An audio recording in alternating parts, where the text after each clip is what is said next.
Hello hi friends, नमस्कार, जय जगन्नाथ। तो फ्रेंड्स आज आम करवा गुआर भजा। देखो मुझे पलंग बसी सारी आठी भी मु गुआर को काटी नहीं के पानी रे दे देछे। एबे आम से तेल पके देछे।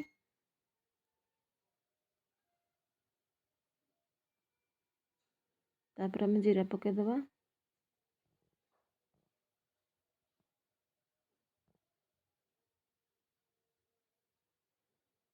देखो ये मो अदा रसुण उल्ली सोरिष कंचा लंका को पेस्ट करने से पेस्ट टिके पके दबा।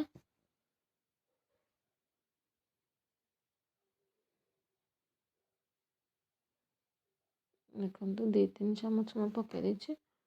एबे आम ताको टिके तेल रे भाज बेसी भाजबानी, बेसी भाजिले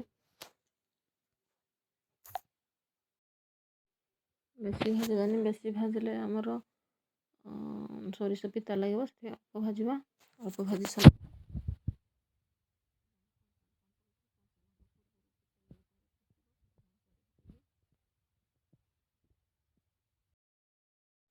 देखो टे पानी दबा। पानी अल्प फुटीगला तापर आम ए सुखला मसला देदबा।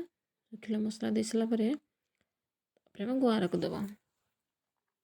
देखो मुझे काश्मीर लंका गुंड देछे आउ हल्दी गुंड टिके दबा।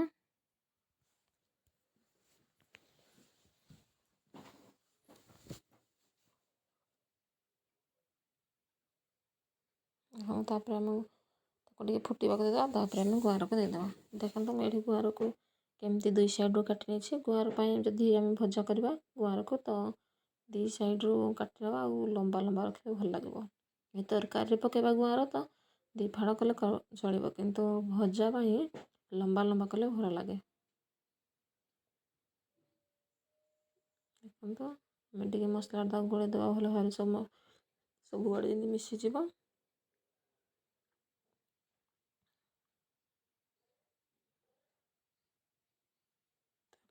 आम स्वाद अनुसार लुण देदेबा। जी क्वांटिटी आप नहीं से अनुसार लुण देवे।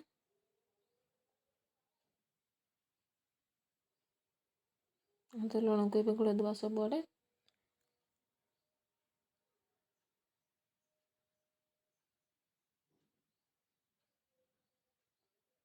तापर पानी टिके देवा, बेसी पानी दबानी,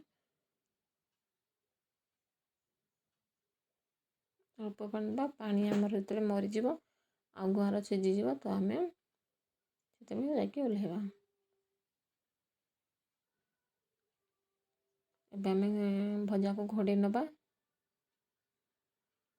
देखा आमर केते बाट गला भजा। तो देखो हरे पानी अच्छी अल्प टिके अच्छे आमर गुआर भी सीझी ना।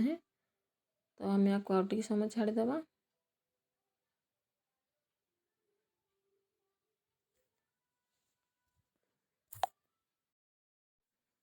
देखो तो है ना। एबे आम ताको घोड़े दबा।